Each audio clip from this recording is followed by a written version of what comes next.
Hello po sa lahat po ng ating mga taga-sugid at taga-subaybay po sa Obet Antique Collection sa YouTube channel. Yung mga hindi pa po nakasubscribe, please subscribe, follow and share mga idol. Meron naman po tayong sisilipin ngayon mga idol sa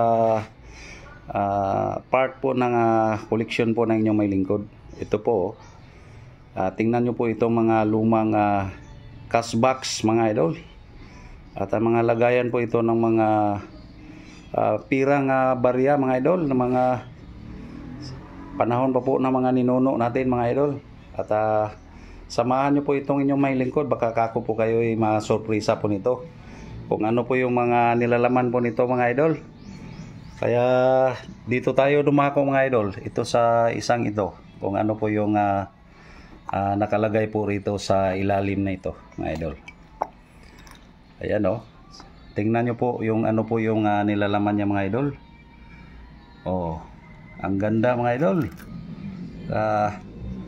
Meron pong mga lumang barya mga idol.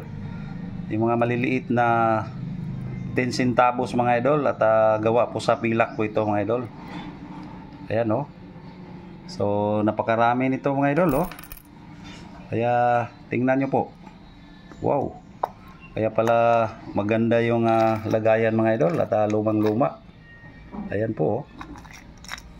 Pinakatago-tago ito ng inyong may lingkod. At ngayon at pagkakataon nyo na po itong silipin mga idol. Yung mga parts sa collection po ng inyong may lingkod. Ayan o. Ang dami po mga idol. Sana at matuwa kayo nito. Ayan po. Ayan po yung nilalaman yan mga idol. So napaka maraming maliliit na pilak mga idol na lumang barya po ng Pilipinas. At silipin natin ito kung anong taon po na meron po dito. Ayan po. So mayroong 1945 at 1944 ito mga idol, yung mga ganitong uri na lumang barya. Ayan po. So napakaganda oh. Saka ang ganda ng lagayan mga idol. Oh. Ayan po yung nilalaman diyan. Oh, dito na naman po tayo sa pangalawa mga idol. Ito po oh. Silipin na naman po natin kung ano yung nilalaman. Ito kakaiba naman po siya mga idol oh.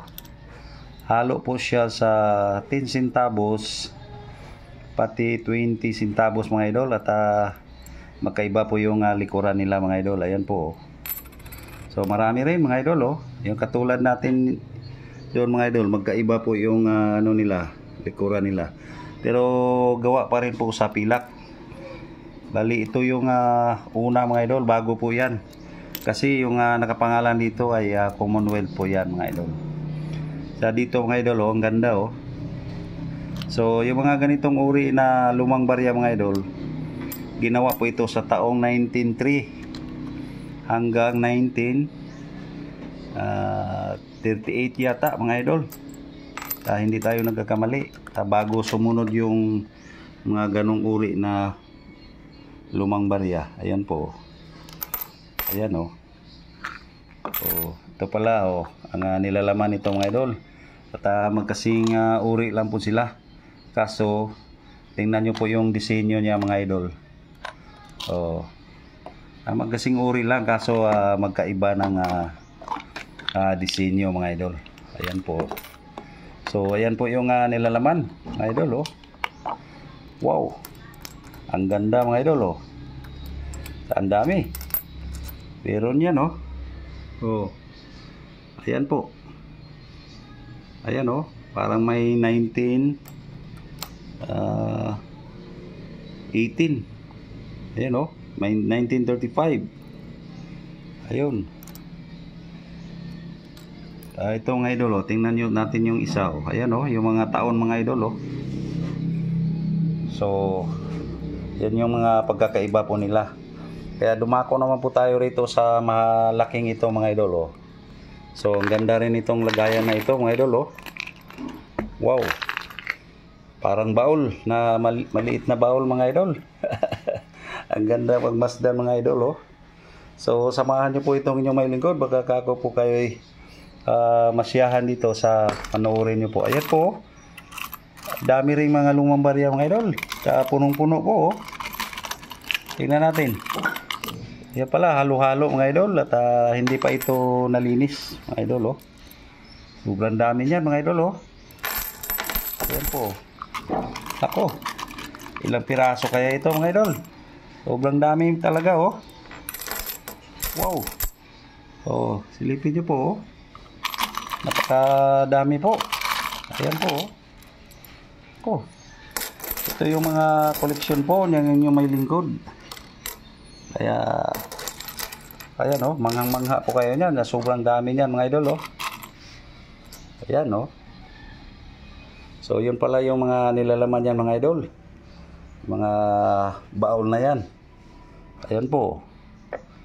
Kaya dito naman po tayo dumako po sa isang ito. Kaya dito. Ayan po. Ang dami ring 50 centavos ito mga idol. Tingnan nyo po. Ayan So magkasing uri lang po yan mga idol. Tingnan nyo po yung mga likuran pati yung harapan mga idol. Ito po. Tsaka tingnan natin yung anong taon po ito. Ito po mga idol. 1907. Wow. Yung harapan. Babae. Biro niyan lahat yan ang dami niyan mga idol. Lahat yan 50 cents mga idol. 50 centavos. Ang lupit Kaya pala yung parang aklat ito mga idol Ang ganda na ang napakabigat mga idol. Ang daming nilalaman. Ito po puro lahat 50 centavos po yan Magkasing uri yan. At walang nahalong Commonwealth yan mga idol. Nagsimula ito sa taong 1903 hanggang 1937 din mga idol. At hindi tayo nagkakamali. Ayan mga ganitong uri mga idol, mga ganito ginawa po ito sa taong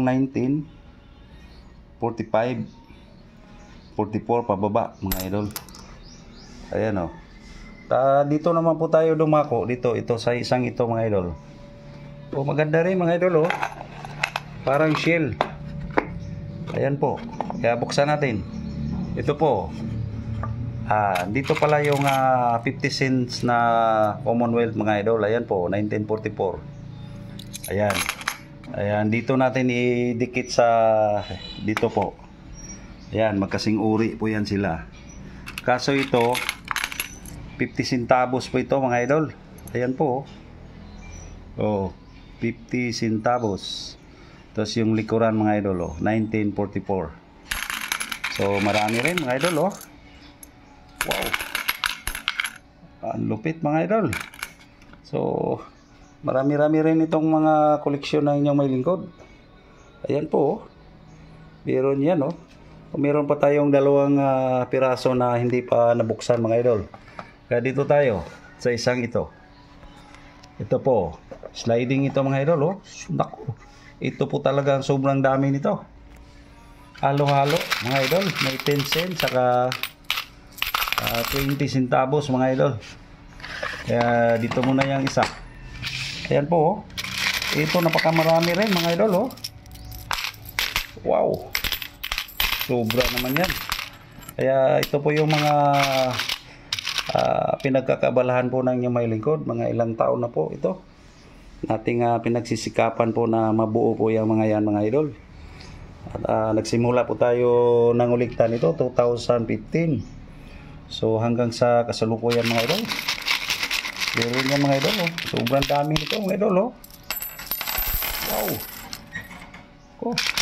Ilang piraso kaya ito. Ayan, marami ng mga kolektor ngayon na mga naghahanap nito. Ayan halo-halo yan. May 10 centavos saka 20 centavos po. Marami ng mga naghahanap nito. Kaya kaso wala na kayong mahagilap yan sa mga probinsya. Kaya dumami na rin po kami mga katulad ng mga kolektor na mga naghahagilap nito mga idol. So sobrang dami talaga oh. Kaya dito tayo dumako mga idol. Ito sa isang ito. Baka kayo ay mamangha nito mga idol oh. Kakaiba rin po yung lagayan niya mga idol oh. Napakaganda rin. Kaya buksan natin mga idol. Wow! Andito pala yung mga 1 piso mga idol oh. Oh, tingnan natin kung anong taon meron tayo. Ayan oh. 1907. Oh, meron yan mga idol. So dito muna natin ilagay. Tsaka maghanap tayo ng ibang taon mga idol. Ayan oh, meron ding 1908. Ayan oh. Tsaka ito mga idol. Katulad nito mga idol oh. May chop mark. Ako, 1903 po. Ayan. Oh, meron din pong 1903 po oh. Napakalinaw pa po ng figura nito mga idol oh. Malamang marami na rin mga naghahagilap nito mga idol. Ito 1910 na naman po mga idol oh. Oh. Ito 1903 na naman. Wow.